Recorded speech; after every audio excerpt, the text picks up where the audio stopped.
பிப்ரவரி 7ஆம் தேதி ரொம்ப நாள் இல்லை தான் வந்துருச்சு. இன்னொரு 6-7 நாளில் வந்து ஒரு கிரிக்கெட் திருவிழா, உலகமே பார்க்கக்கூடிய ஒரு கிரிக்கெட் திருவிழா, அதுவும் T20 உலகக்கோப்பைக்கான கிரிக்கெட் தொடங்குது.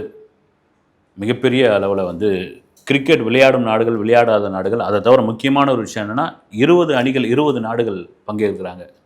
இதில் நீங்கள் ரொம்ப சாதாரணமாக நினச்சிடக்கூடாது. வந்து வர நாடுகளில் வந்து இவங்கெல்லாம் வந்து ஈஸியாக ஜெயிச்சிடலாம், கனடா தானே இதை தூக்கிடலாம், அரபு கண்ட்ரி தானே வந்து அதை வந்து ஒரே பவுலிங்கில் தட்டி விட்டுடலாம், அமெரிக்கா தானே அது என்ன கிடக்குது, வந்து எல்லோரும் வந்து கத்துக்குட்டி தானே, எல்லாம் காளியாங்குட்டி பாம்பு தானே அப்படின்லாம் நினைக்கவே முடியாது. கிரிக்கெட்டை பொறுத்த வரைக்கும் கடைசி பால் இருக்குல்ல, அந்த கடைசி பால் வரைக்கும் விறுவிறுப்பு இருக்கும். கடைசி பால் வரைக்கும் வெற்றி வாய்ப்பு யாருக்குன்னு முடிவே பண்ண முடியாதுங்க. ஒரு உள்ளூர் மேட்ச் ஒன்று பார்த்துருந்தோம், எந்த நாட்டுக்குன்னு தெரியல. ஒரே பாலில் 2 ரன் அடிக்கணும், 21 பால் இருக்குது. அந்த மேட்ச் வந்து தோத்துட்டாங்க. வந்து வைவாக ஓடிக்கிட்டு இருக்குது, no ball wide, no ball, இப்படியா போட்டு வந்து எனக்கு பெரிய ஆச்சரியமாக இருந்தது. இப்படியாப்பட்ட ஒரு கிரிக்கெட் மேட்ச்லாம் கூட நடக்குமான்னு. சரி, அதெல்லாம் தாண்டி இந்த உலகக்கோப்பை T20 உலகக்கோப்பை விறுவிறுப்பான, அதே சமயத்தில் கான்ட்ரவர்சி இப்பயே ஆரம்பித்த ஒரு உலகக்கோப்பையாக மாறி இருக்கு. அதுவும் மிக முக்கியமான ஒரு விஷயம், பங்களாதேஷும் நாங்கள் வரமாட்டோம் சாமி அப்படின்னு சொல்லிட்டாங்க. இது ஏதோ ஐசிசி நம்ம மிரட்டலுக்கு பணிஞ்சு ரைட்டு விடுங்க, பங்களாதேஷ் கேட்டாங்க, அவங்கள வந்து இலங்கையில் விளையாட வைங்க, இந்தியா மேட்செல்லாம் தூக்கி இலங்கையில் மாற்றுங்க அப்படின்னு நினச்சி அந்த காளியாங்குட்டி பாம்புங்க பூரா அமங்கலம் பண்ணாங்க. தலையில் 2 கொட்டு வச்சு ஐசிசி டே, நாங்கள்லாம் பல டீமுங்களை பார்த்து வந்தவங்க, எங்கள் வருமானமே இந்தியா நம்பி தான் இருக்குது, உலகத்தில் உள்ள அத்தனை ரசிகர்களில் பெரும்பகுதி கிரிக்கெட் பார்க்குறவங்க இந்தியாவில் தான் இருக்குது, வருமானமே இங்கே தான் இருக்குது, தம்பி ஓரமாக போய் அப்படி நில்லுன்னு ஓரம் கட்டிட்டாங்க. இன்றைக்கி அங்கே என்னன்னா அவங்க டீமுக்குள்ளேயே ஒரு பெரிய அரசியல் பாலிடிக்ஸ் ஓடிக்கிட்டு இருக்கு. ஏன்னா பல அந்த டீமில் இருக்கிற முக்கால்வாசி வீரர்களுக்கு இந்தியாவில் போய் விளையாடி இருக்கலாம். ஏன் வந்து ஒரு உலகக்கோப்பை T20 உலகக்கோப்பை இப்போ தான் நம்ம வளர்ந்துக்கிட்டு வரோம். பங்களாதேஷ் நமக்கு சப்போர்ட்டாக இந்தியா பல மேட்சுகளை வந்து உதவி பண்ணியிருக்குது.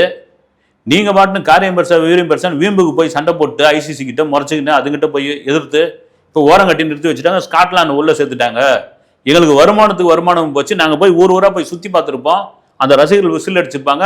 எப்பவுமே போதை தாங்க, புகழ் தானங்க. வந்து எல்லாருக்கும் வந்து நீங்கள் வந்து செலிபிரிட்டி எல்லாருக்கும், அது சினிமா நடிகராக இருக்கட்டும், ஒரு வீரர்களாக இருக்கட்டும், அவ்வளோ தானே. அதனால் அந்த டீமுக்குள்ளேயே ஒரு பெரிய அரசியல் உருவாகி இருக்கிறது. இப்போ அவங்களே ரொம்ப ஃபீல் பண்ணுறாங்கன்ற மாதிரியான விஷயம். ஏன் உங்களுக்கு இந்த பாகிஸ்தான் வந்து பெரிய அளவில் சப்போர்ட் பண்ணாங்கல்ல, பங்களாதேஷை உள்ளனா அவ்வளோதான், நாங்கள் வந்து விளையாட வரமாட்டோம், மொத்தமாக நாங்கள் வந்து கண்டுக்கிறோம் அப்படின்பொழுது அப்படிலாம் பண்ணக்கூடாது ராஜா. பண்ணோம்னா மொத்தமாக வருமானம் நம்மளது காலி. ஏற்கனவே அவங்க வந்து ஒரு சாம்பியன் டிராஃபி நடத்தி கிட்டத்தட்ட 380 கோடி 680 கோடி லாஸ். அவங்க இருக்கிற நிலைமைக்கு வந்து என்ன சொல்கிறது, நானும் மேட்ச் நடத்தி காமிக்கிறேங்க பாருங்கள் அப்படின்னு நடத்தி 680 கோடி லாஸ் ஆச்சு. வந்து சாதாரண காசு கிடையாது. இப்போ இருக்கிற பொருளாதார நெருக்கடியில் அந்த நாட்டுக்கு வந்து அவங்களே வந்துட்டாங்க, நாம் போய் பங்களாதேஷ்லாம் சப்போர்ட் பண்ணக்கூடாது, வேறு வழியை பாருங்க, போய் விளையாடுங்க, உங்கள் நேரம் நல்லா இருந்து நீங்கள் நல்லா விளையாடிங்கன்னா நீங்களே கூட இது அடிச்சுன்னு வரலாம், இல்லைனா வந்து ஃபைனலில் நீங்கள் தோத்தாலும் தோக்கலாம், நமக்கு தேவை வருமானம் போங்க அப்படி அமைச்சாச்சு. இப்போ என்னடா சொல்லவும் முடியாமல் மெல்லவும் முடியாமல் ஒரு பக்கம் முழிச்சிட்டு இருக்கும்போது அங்கேருந்து என்ன ஆகிருக்குது, பங்களாதேஷ்லேருந்து இது எவ்வளோ பெரிய ஒரு திமிர்தனம் பாருங்கள், இல்லை தில்லாலங்கடி பாருங்கள். வந்து நாங்கள் மேட்ச் பார்க்கறதுக்காக வரோம், எங்கள் பங்களாதேஷ்லேருந்து யார், மக்கள் கிடையாது, மீடியா. அது எத்தனை மீடியா, 95 மீடியா.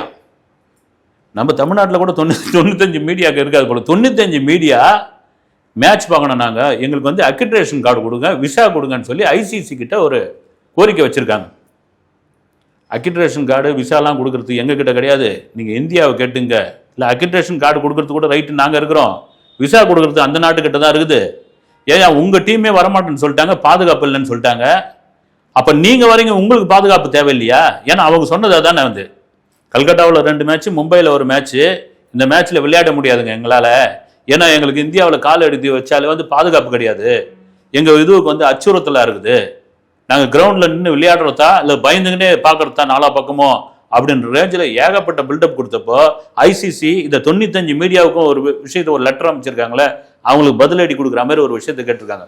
உங்கள் 95 பேருக்கு உங்களுக்கு பயம் கிடையாது இந்தியா வரும்போது? அப்புறம் சரி, 95 மீடியா, இவ்வளோ மீடியாவை நீங்கள் வந்து கிரிக்கெட் கவர் பண்ண தான் வந்திருக்கீங்களா?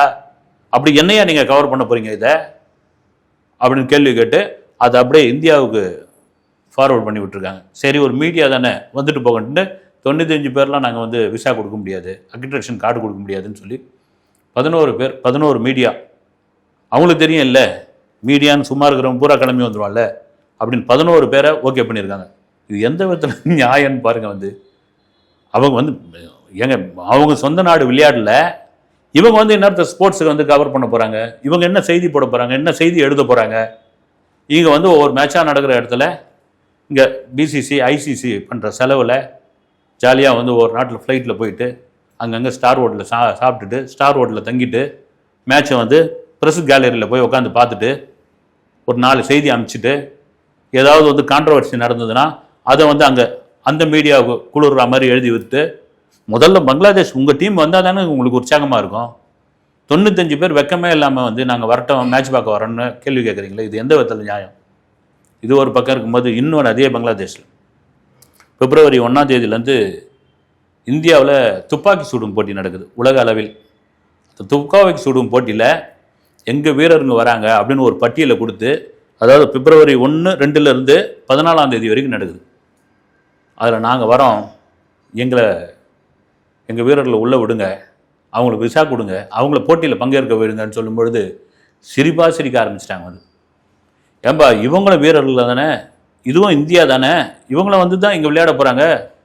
அப்போ அவங்க வந்து கிரிக்கெட் டீம் வராங்கல்ல, அவங்களுக்கு வந்து அச்சுறுத்தல் இருக்கும்போது, உயிருக்கு பயம் இருக்கும்பொழுது இவங்களும் இந்தியாவுக்குள்ளே தான் வராங்க, இவங்களுக்கு அச்சுறுத்தல் இல்லையா, இவங்களுக்கு உயிருக்கு பயம் இல்லையா அப்படின்ற ஒரு கேள்வி இந்தியா கேட்டிருக்கும் பொழுது அங்கே உள்ள ரசிகர்கள், கிரிக்கெட் ரசிகர்கள் பங்களாதேஷில் அடப்பாவீங்க ஏன் இப்படி அரசியல் பண்ணுறீங்க, இதை வந்து போய் ஒழுங்காக வந்து அது வந்து ஒரு நேஷனல் மேட்சாவோ இல்லை ஏஷியா சம்மந்தப்பட்ட மேட்சாக கூட இருந்தால் பரவாயில்ல, வேர்ல்டு லெவலில் நடக்கிற ஒரு மேட்ச் வந்து உலகக்கோப்பை அதுவும் பார்த்தீங்கன்னா எதிர்பார்க்காத விதமாக வந்து சின்ன அணிலாம் உள்ளே வருது, சின்ன நாடுலாம் உள்ளே வருது, கிரிக்கெட்டை கற்றுக்கணுலாம் இப்போ வருது. இந்த நேரம் போய் உங்கள் திறமையை காமிக்காமல் எங்களுக்கும் உற்சாகம் கொடுக்காம, இங்கே எவ்வளோ ஸ்பான்சர்ஸ் வந்திருக்கோம், லைவ் டெலிகாஸ்ட்டுக்கு வந்து எவ்வளோ பெரிய விஷயங்கள் நடந்திருக்கோம், அதை தூக்கி மொத்தத்தையும் மண்ணவாரி கொட்டிவிட்டு இன்றைக்கி நாங்கள் துப்பாக்கி சுடுற அந்த டீம் அனுப்புகிறேன்றீங்க, வில் வித் த டீம் அனுப்புகிறேன்றீங்க, என்ன நீங்கள் நினச்சிக்கிட்டு இருக்கீங்கன்னு அங்கே இருக்கிற ரசிகர்களில் கொந்தளிச்சு போய் ஒரு அமக்கலம் பண்ணிகிட்டு இருக்காங்க. இது ஒரு பக்கம் இருக்கும் பொழுது இங்கே பாகிஸ்தான் நாங்கள் வரங்க, நாங்கள் விளையாடுறோங்க, எங்களுக்கு எந்த கான்ட்ரவர்சியும் கிடையாதுங்க, சும்மா வந்து அப்படி ஒரு மிரட்டல் விட்டு பார்த்தோம், அது ஒரு பக்கம் நடக்கலன்னு தெரிஞ்ச பிறகு நமக்கு இதெல்லாம் சரிப்பட்டு வராது, இல்லைனா பங்களாதேஷ் விஸ்வமேட் நம்ம உட்கார வேண்டியதாகிடும், இருக்கிற மேட்ச் எல்லாம் வந்து இதுக்கப்புறம் வர மேட்ச் எல்லாம் வந்து தடைப்பட்டு போயிடும், அதனால் நாங்கள் உள்ளே வரோம் அப்படின்னு அவங்க வந்துட்டாங்க. இந்தியா நியூசிலாந்து T20 மேட்ச், அதுவும் கடைசி மேட்ச்சு இந்தியா தோற்று போச்சு. அதுக்கு கடுமையான விமர்சனங்கள் ஒரு பக்கம் ஓடிக்கிட்டு இருக்கு. வந்து இதோட சொல்லணும்னு ஆசைப்பட்டாது. அதுவும் குறிப்பாக வந்து சூரியகுமார் யாதவ் 8 பாலில் 8 ரன்னு அடித்த உடனே டஃபி அந்த பாலை பிடிச்சிருப்பார். பிடிச்ச உடனே அந்த பால் கையில் பிடிச்சிட்டு அம்பையர் அவுட் கொடுத்துருப்பார். அவங்க நியூசிலாந்து பிளேயர்ஸ் எல்லாம் வந்து பயங்கர உற்சாகமாக இருப்பாங்க. அப்படி சூரியகுமார் யாதவ் அந்த பிச்சை தாண்டி அப்படி கேலரி நோக்கி போயிட்டு இருக்கும்போது கொஞ்ச நேரம் நின்று இது அவுட் இல்லையா அப்படின்னு கொஞ்சம் சந்தேகமாக இருப்பார். அம்பையர் அவுட் கொடுத்தாச்சு, நீங்கள் கிளம்புங்க. ஆனால் நல்லா வந்து கேமராவில் க்ளோஸாக பார்க்கும்பொழுது அந்த பந்து தரையில் பட்டுடுச்சு சாமி. நம்ம ட்விட்டரில் சும்மா இருப்பாங்களா ஆட்கள், கிரிக்கெட்டு வெறியர்கள், இன்றைக்கி தான் எல்லாத்தையும் டீகோட், ஏன்னா ஒரு பாட்டு வந்தாலே டீகோட் பண்ணுறாங்க. அந்த கேட்சை அக்கு வேற அணி வேற பிரித்து அது வந்து கிட்டத்தட்ட பந்து தரையில் பட்டுடுச்சு, கிட்டத்தட்ட இந்த தரையிலே பட்டுடுச்சு. இது வந்து அம்பையருடைய தவறு. இதை நியூசிலாந்து அணி இதை வந்து ஒத்துக்கணும் இருக்கணும், அவுட் இல்லைங்கன்னு சொல்லியிருக்கணும். அது வந்து ஒரு ஜென்டில்மேன் கேம் இது. ஆனால் பார்த்தீங்கன்னா நாங்கள் பிடிச்சின்னு வந்து குச்சிருக்கிறாங்க. அவரும் கிளம்பி போயிட்டாரு. சூரியகுமார் யாதவ் நின்று இருந்தார்னா இந்த மேட்ச் வின்னு. ஆனால் இதையெல்லாம் சரி பண்ணிப்பாங்க. இன்னைக்கு தேடம் பேர், அப்புறமா வந்து 3வது கேமரா, சுத்தி கேமரா, ரீப்ளே, இது எல்லாம் இருக்குது வந்து. ஆனால் ஏன் இப்படி ஒரு கேட்சை வந்து மறுபடியும் ஒரு முறை தேடம் பேர்கிட்ட கேட்டு இதை வந்து கொண்டு வந்திருக்கலாமே. தோல்விக்கு இதுவும் ஒரு காரணம். இது ஒரு பக்கம் போயிட்டு இருக்கும்பொழுது நல்லா விளையாடிட்டு இருக்க அந்த சிவம் தூபே வந்து விளையாடிட்டு இருந்தாரு, செம காட்டினார். வந்து காட்டிகிட்டு இருக்கும்பொழுது கௌதம் கம்பீர் இஷான் கிஷன் கிட்ட போய் ஏதோ காதலை சொல்லி ஒரு மெசேஜ் அனுப்பிச்சாப்புல.